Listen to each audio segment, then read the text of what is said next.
செந்தில் பாலாஜியின் பிணை உத்தரவாதங்களை நீதிபதி கார்த்திகேயன் ஆய்வு செய்து வருகிறார். கூடுதல் விவரங்களுடன் செய்தியாளர் ரமேஷ்குமார் இணைப்பில் இருக்கிறார். ரமேஷ்குமார், விவரங்கள்.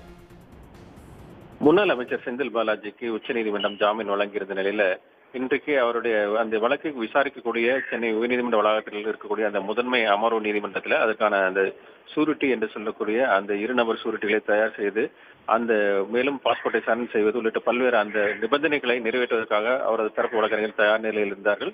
இந்த நிலையில தான் சரியாக 5 மணி அளவில் நீதிபதி வந்தபோது அந்த உத்தரவு நகலை சமர்ப்பித்தனர். அதே போல 2 உத்தரவாதங்களையும் அந்த 25 லட்சம் ரூபாய்க்கான 2 நபர் உத்தரவாதங்களையும் அவர்கள் தாக்கல் செய்வதற்காக தயாராக இருந்தனர்.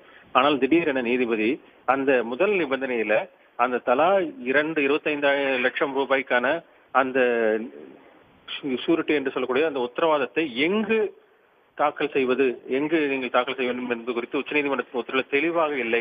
குறிப்பாக அதுல இந்த நீதிமன்றத்திலா அல்லது சம்பந்தப்பட்ட விசாரணை அமலாக்கத்துறை விசாரணை அதிகாரியிடம் உள்ள இல்லை அங்குதான் தாக்கல் செய்ய வேண்டுமா என்று குழப்பமாக உள்ளது என்று கருத்தை தெரிவித்தார். இது குறித்து அமலாக்கத்துறைக்கு நோட்டீஸ் அனுப்பி விளக்கம் பெற வேண்டும் என்று தெரிவித்தார். இதற்கு செந்தில் பாலாஜி தரப்புல கடுமையாக எதிர்ப்பு தெரிவிக்கப்பட்டது. இந்த வழக்கை பொறுத்தளவு ஏற்கனவே விசாரித்து இதில் குற்றச்சாட்டு பதிவு செய்யப்பட்டு விட்டது. இந்த நிலையில தற்போது இவ்வாறு கேட்கிறீர்கள் என்று இதை நீங்கள் உத்தரவு பிறப்பியுங்கள், நாங்கள் உச்சநீதிமன்றம் எடுத்து செல்கிறோம் என்று கடும் எதிர்ப்பு தெரிவித்தார்கள்.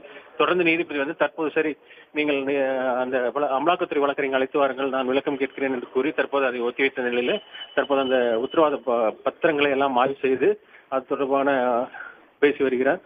குறிப்பா அந்த அந்த இன்னொரு பாஸ்போர்ட் என்பதும் அவருக்கு சரண்டர் செய்யப்பட்டு விட்டது. தற்போது அமலாக்கத்துறை வழக்கறிஞர் என்பது இன்னும் சற்று நேரத்தில் வர இருக்கிறார்.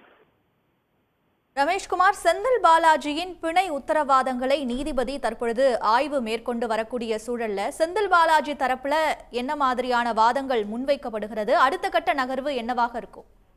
தற்போது அந்த சென்னை முதன்மை அமர்வு நீதிமன்றத்தில் அமலாக்கத்துறை தரப்பு வழக்கறிஞர் ரமேஷ் ஆஜராகி அந்த வாதங்களை முன்வைத்து வருகிறார். அதாவது இந்த விளக்கங்கள் தொடர்பாக ஒரு நீதிபதி எழுப்பிய கேள்விகளுக்கு அவர் விளக்கம் அளித்து வருகிறார். விவரங்களுக்கு நன்றி ரமேஷ்குமார். உடனுக்குடன் செய்திகளை தெரிந்து கொள்ள சன் நியூஸ் பெல் ஐகானை கிளிக் பண்ணுங்க.